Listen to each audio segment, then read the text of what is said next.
Going to be changing this rear view mirror out on a 2006 Chrysler 300.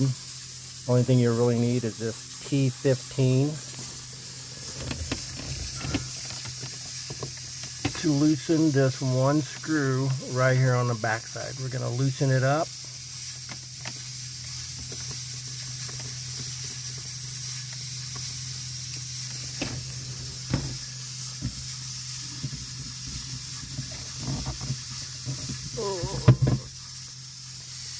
Just slide it off. Slides right up there. You know, slide the replacement mirror on. It just slides right down over it. Tighten this set screw, adjust it, and it'll be fixed.